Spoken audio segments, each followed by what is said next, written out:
Hello friends, मैं गुल आप देख रहे हैं टेक आरजे। आज इस वीडियो में मैं कंपेयर करने वाला हूं Redmi Note 5 Pro के एक ऐसे फोन के साथ जिसका आप काफी टाइम से वेट कर रहे थे। मैं MI A2 की तो बात नहीं कर रहा हूं, लेकिन मैं बात कर रहा हूं Moto G6 Plus की, जो कि ऑफिशियल लॉन्च हो चुका है। पूरी स्पेसिफिकेशन हमें पता चल चुकी है।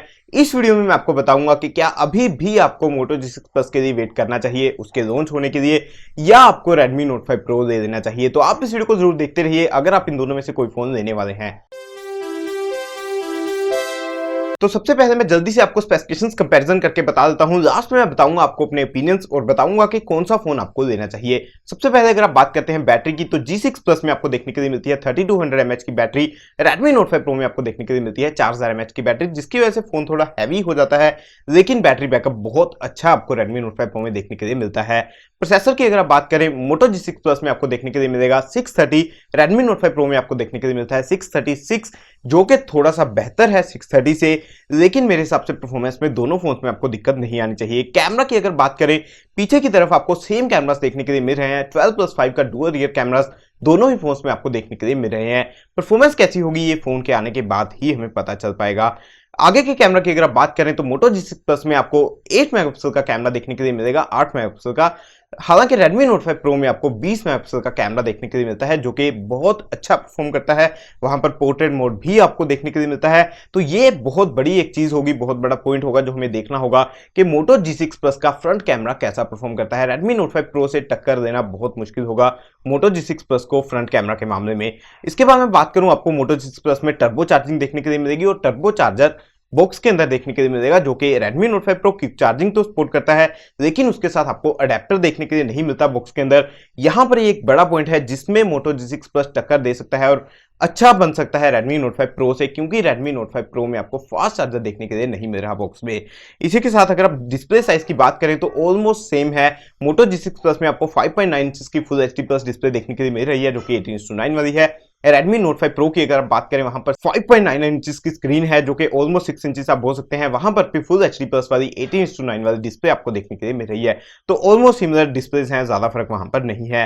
फिंगरप्रिंट सेंसर की अगर आप बात करें, Moto G6 Plus में आपको आगे की तरफ फिंगरप्रिंट देखने के लिए मिलेगा, जो कि Redmi Note 5 Pro में आपको पीछे की तरफ रियर में फिंगरप्रिंट सेंसर देखने के लिए मिलता है। उसी के साथ Redmi Note 5 Pro में आपको फेस अनलॉक देखने के लिए मिल जाता है, जो अभी तक कंफर्म नहीं है कि Moto G6 Plus में आपको देखने के लिए मिलेगा या नहीं। हो सकता है अगर अभी नहीं भी है उसमें कोई अपडेट के साथ उसको रोल इन कर दिया जाए, क्योंकि फेस अनलॉक एक काफी बड़ा फीचर है मेरे हिसाब से। तो Redmi Note 5 Pro को काफी बड़ा प्लस मिलेगा अगर Moto G6 Plus में फेस अनलॉक नहीं आता है। उसके साथ ही अगर आप बात करें, Redmi Note 5 Pro में आपको IR सेंसर भी देखने के लिए मिल जाता है, जो कि आपको Moto G6 Plus में देखने के लिए नहीं मिलेगा।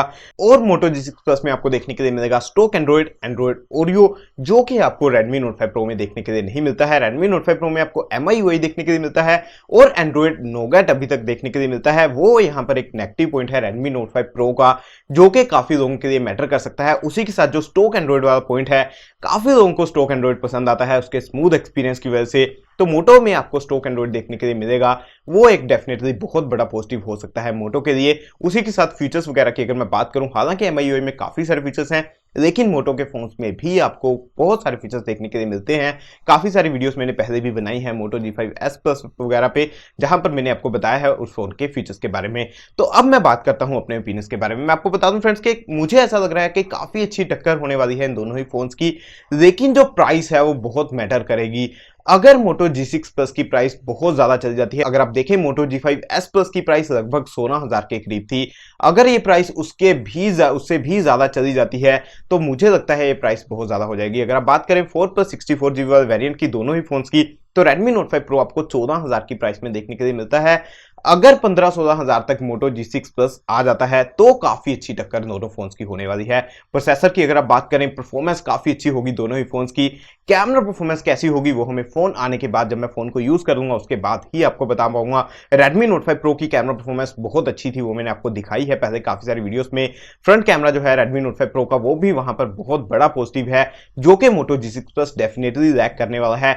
बैटरी की अगर आप बात करें, हालांकि Redmi Note 5 Pro में एक बड़ी बैटरी है, लेकिन वो थोड़ा हैवी हो जाता है, तो वहां पर आपको एक चॉइस करनी होगी कि आपको एक लाइट वेट फोन चाहिए जिसमें थोड़ी कम बैटरी हो, थोड़ा कम बैटरी बैकअप हो, लेकिन उसको आप चार्ज कर पाएं बार बार, क्योंकि इसमें आपको क्विक चार्जर बॉक्स के अंदर देखने को मिल रहा है। या फिर आपको एक ऐसा फोन चाहिए जिसमें आपको एक से ज्यादा 1.5 या 2 दिन का बैटरी बैकअप देखने के लिए मिले, चाहे फिर फोन हैवी ही क्यों ना हो जाए। Redmi Note 5 Pro मैंने यूज किया है काफी टाइम के लिए, काफी हैवी फोन है। तो यहां पर ये थी सारी कंपैरिजंस जो मैं करना चाहता था इन दोनों ही फोन्स के।